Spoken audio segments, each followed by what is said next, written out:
the first thing I'm going to ask you to do. If you have your notebook or your tablet, or if you're like me and you write notes on your phone, I'm going to ask you to do something.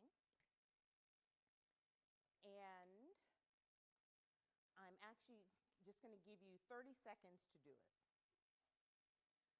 So now let me see how good I am at technology. Let me see if I can pull up the right thing on my phone. All right.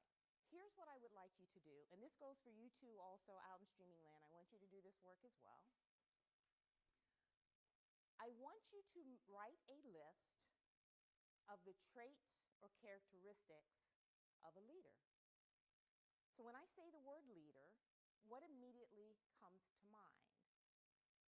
Traits, characteristics, behaviors. Leader.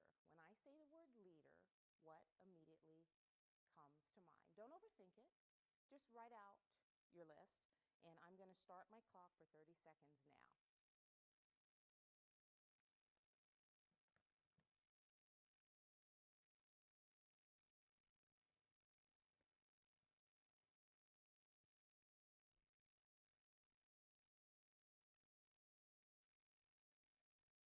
I'm loving the teamwork here. They're helping each other out. Right? Lists, traits, characteristics of a leader. Okay, that's time. So just throw out some of the things, just so we can hear some of the ideas that you came up with. Just throw out some of the things that you have on your list. Servant. Listener. Transformational.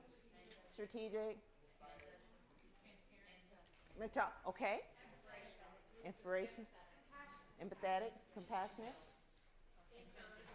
Intent. Good. Good list. Good list. Good list. All right, so now here's the harder part.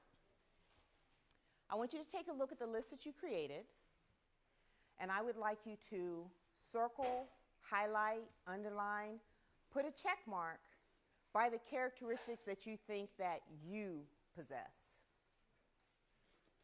Look at your own list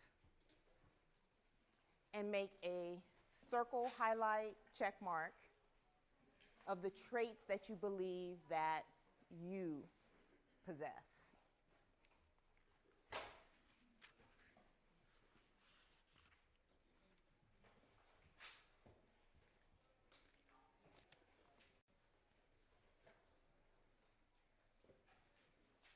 Okay.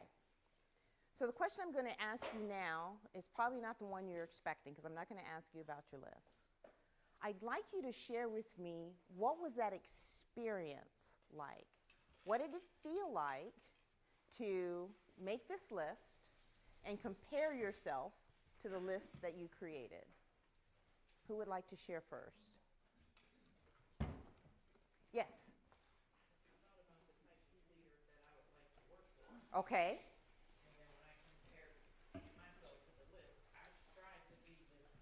Okay.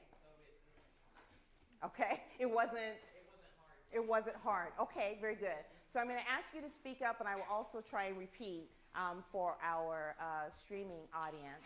So you thought about the list of those who you would like to work for, and so it sort of presented a challenge for you as to where you would like to be. Okay? Does someone have a different experience? Yes. So initially when you gave us the assignment, I said, oh, I have all of these qualities I've named. Uh-huh. Then I started second guessing myself. Like, sometimes maybe I'm not as vulnerable. Maybe I'm not consistently that. Do I need to think I'm that all the time? Yes. Yes.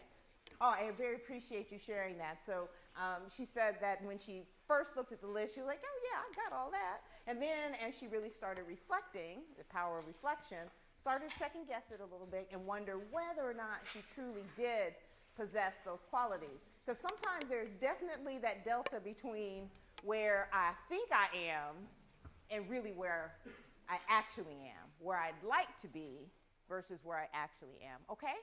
Someone else. I take one other. Someone else. Yes. So making the list, I thought about leaders in my life. Mm-hmm. I thought of the characteristics. And then going through the list, I was kind of disappointed because I didn't check off as many as I thought I would. Yes. Yes. And I guarantee you, you're not alone, right? So if I were to ask, How many of you, when you were making your list and you're checking them off, had quite a few checked off? How many of you only had one or two? Right? You're not alone. And now this is where we get really, really vulnerable. Did anyone not have any? Yeah. Thank you. Thank you for that, right? Whether you had all of them checked off or you only had a couple or one, here's what I want you to take away. It's okay. Because if you didn't have anything checked off on the list, or you only had maybe one or two, just add to the list what represents you. So in other words, rather than just focusing on what you don't have, let's spend all of our energy focusing on what we do have and what we do bring to the table and use that as our leadership strength. Because there's no one right way to do leadership, right? It is an individual capacity that is utilized to help invigorate and guide in a collective capacity. So here's my example. Because if I were to make a list and do the comparison in some ways, I would have the same thing. I'd only have a couple of them checked off because I don't necessarily see myself as a leader. Recently at work, I had a circumstance that required my chain of command, if you will, to ask my colleagues about ostensibly my leadership abilities. I'll just put it as that. And one of the conclusions that he drew from speaking with my teammates was that I am very poor with details. Very poor with details. And so when we had a meeting and he was presenting this information to me as feedback, and he says, yep, I've learned you are not good at all with details. I burst out laughing because it's so true. It's so true. My teammates know, do not give Olinda anything that requires a spreadsheet or a timeline at all. It's not my strength. It is not my thing. It is not my you is. But if you want strategic visioning, I'm your girl. If you want complex integrative thinking, I got that. And on top of that, I am an exceptional teacher. I see it, I believe it, I be it, I know it, you is. All kinds of incorrect grammar. And what I have learned to do is to take that thing that I'm really good at, which is teaching, and turn it into a leadership capacity. So when I am working with my admirals and generals and helping them in their leadership ability, I'm teaching. Now, I may not be in a classroom, may not be in a setting, but I'm taking the skill set that I use, that is my strength, to enable me as a leader. Follow? So, here's your homework assignment. If you were to write out your, and I know this is incorrect grammar, but you know the story, your you is, what would it be? You is, you is, you is. And how would you then translate that into your ability to engage, to motivate, to solve problems? Give me some of your thoughts or questions. Yes. I love how you're saying that there's so many different kinds of leadership, Mm-hmm. and that the different kinds of leadership that we might envision is not always the one that is best suited to us, and that Yes. doesn't mean that we can't still be a leader. Exactly. Exactly. Well, you summed it up really well. Did somebody write that down so that when they ask for the blurb or what happened in the session, that would be the blurb? That's it. All right. Somebody else. Yes. And you're way back there, so you're going to have to speak up so Mike can hear you. Hopefully everyone can hear me. Yes. But question is, right, so it's great, like you have this belief and you're saying it yourself, like you're creating this like mindset of like I am this. But how do you demonstrate that? Because you have to demonstrate pull in and buy-in. Yes. So give me an example of one of your capacities that you feel like you need to demonstrate. Let's just say strategic thinking. Okay. All right. So how might you create an opportunity to use that? Or is there an opportunity where it's not being used and you can interject that? So for example, perhaps you and your work team are working on a project in some way and everybody is approaching it in the same linear way. They've got a problem statement, they're working their problem statement, they've got a set of what we call the military COAs, a set of actions, that's the only way they're doing it. But your capacity, you're looking at it and you can see the bigger picture. So maybe the way that you make that happen is you stop and you ask the question. And you leverage your ability to see the bigger picture as the work is going on, right? So then you're making a contribution in your strength. You're not necessarily forcing it. You're not necessarily trying to bulldoze your way in. You're leveraging what you bring to the table to help everybody be better. Does that make sense? Yeah. Find those spaces where what you do matters. What I take away from your question is having the courage to do it. And that is often the hardest thing, is having the courage to use the talents and the capacities that you possess. Now, I wish I had a real easy, pithy answer for you to say, oh, go have courage, you got it. It doesn't work that way. Finding your space, your strength. I was thinking about the panel this morning. Who is your mentor, perhaps? Right? Who is a family member? I know I get my courage and strength from my family. Right? Are there others in your spaces that can help you build that courage? So maybe it's having the conversation with someone, say, yeah, this is what's happening at work. I know I can make a contribution, but no one is listening to me. Can you help me talk through this? Can you help give me some strategies or ways to strategize it? Because one of the most important things that I've learned in the work that I do is that leadership is a team sport. Right? It may be a capacity that we possess individually, but in its action, it's a team sport. And you can't do it alone. You cannot do it, at least can't do it effectively alone. All right? What else? Yes? Say it, you believe it. Mm-hmm. You believe that you're it. Mm-hmm. How do you determine whether it's true? Ooh. You say it, you believe it. How do you determine it's true? So I'm going to do something that's going to be very unsatisfactory for you. Why do you think it's not true? Okay, that's a really great question. Yeah. and I'm guessing you're not the only one who feels that way. I'm not saying that it isn't. Yeah. But you know, as we learned today, perception Yes. sometimes is reality. Yes. So our perception is our reality, Mm-hmm. but there are others that may not believe it from their perception. Yes. So I guess I'm trying to say, how do you work in between of what I perceive Yeah. versus what they perceive Yeah. as to what really lies in between as the truth? Yeah. That's another one, it's not easy, right? That almost sort of falls into that conversation around I believe this, someone else believes that, and there's that pushback. So I'll just try and think about it through my own experience, if you don't mind. I have found that sometimes I have confidence in my own capacity to do certain things, and there are people in decision-making spaces who either don't share that belief or recognize it and want to block it, right? And that has been a challenging part of my growth journey, right? For me, I'm a person of faith, and so I find myself leaning on my faith to guide me in how to navigate that space. So the first thing I would say is find whatever your center is, right? And your center may be your faith, your center may be your family, your center may be mindfulness practices, whatever your center is, find that center, find that thing that grounds you.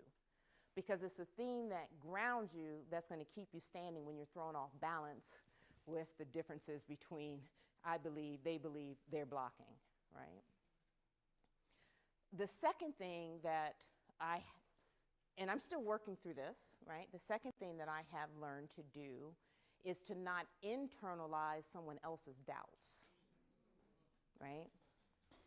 Just because you doubt me, I have a really good friend who used to say to me all the time, don't make their issue your issue, right? And so I have to put on almost armor, right? not to allow myself to entrust. And I do at times, I have to catch myself. I'm like, oh, wait a minute, that's not mine. Oh, no, go away, thought. Go away, doubt.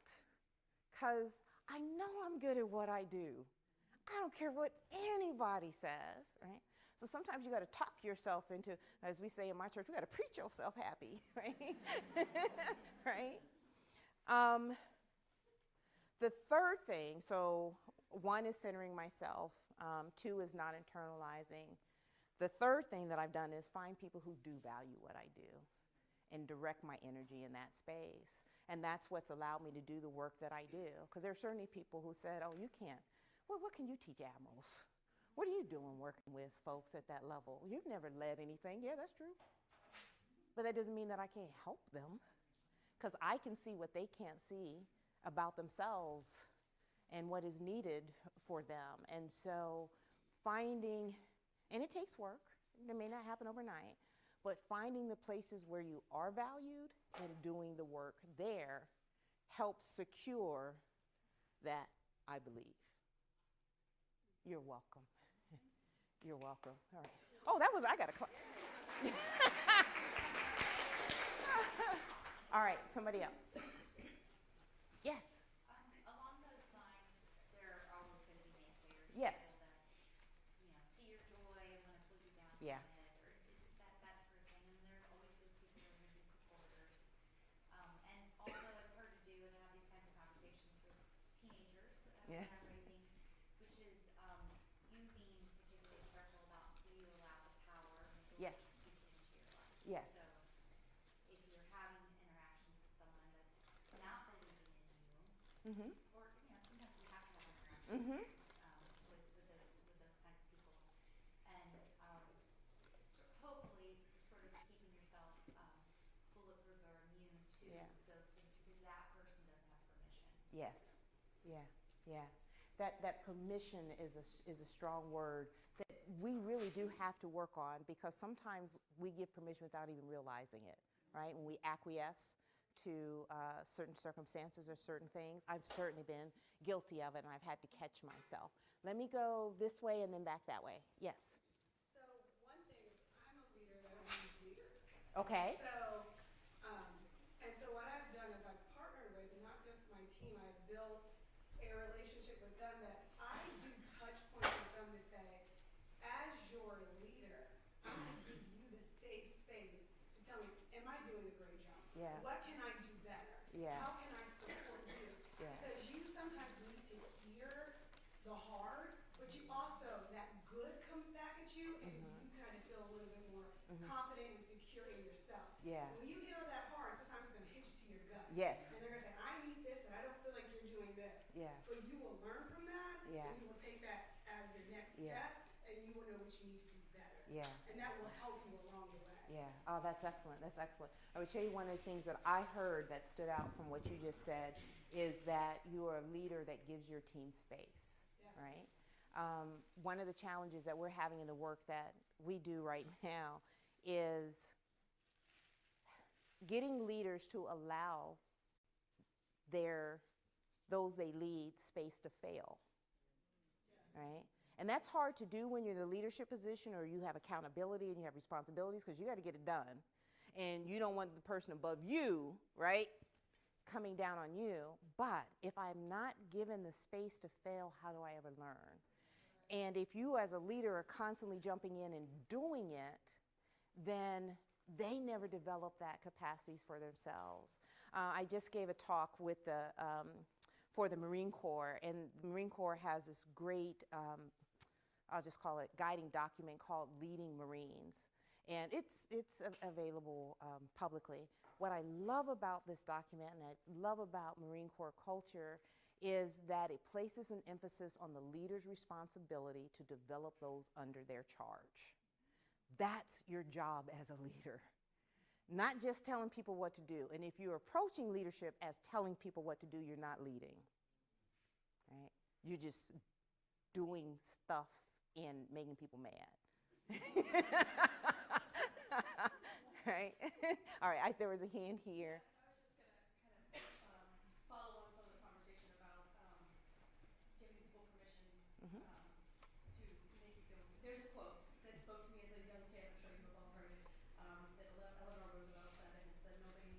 make you feel inferior without your consent. Yes, no one can make you feel inferior without your consent. Eleanor Roosevelt. Yeah. And I think that the part of leadership that is the most difficult is when you are failing. Maybe when you feel like you're failing, so where something didn't work the way you wanted it to or something. And that's the moment that you doubt yourself, but that's the moment you have to stop and say, you know, I'm going to do it and it will work out if I get it, like, just keep believing in myself and my leadership. So let me give you somewhat of a takeaway for that, because I think we're just about out of time. One of the ways that we help with that, because what you just shared, believe it or not, are some of the experiences that surface in our work and our conversations with the admirals. And so what we've been doing is putting them through a very specific, what we call peer mentoring space, where they end up mentoring each other, right? And what that has allowed for them to do is to sort of let go of this armor of, I always have to be the one that's right. I can't show that I have doubts about how to approach this. Instead, what happens with the peer mentoring is we show them how to ask each other questions, right? To help each other think, so that I'm not bearing the burden of feeling like I'm failing on my own. You were never meant to walk alone, right? So I would encourage you on your leadership journey, find that peer.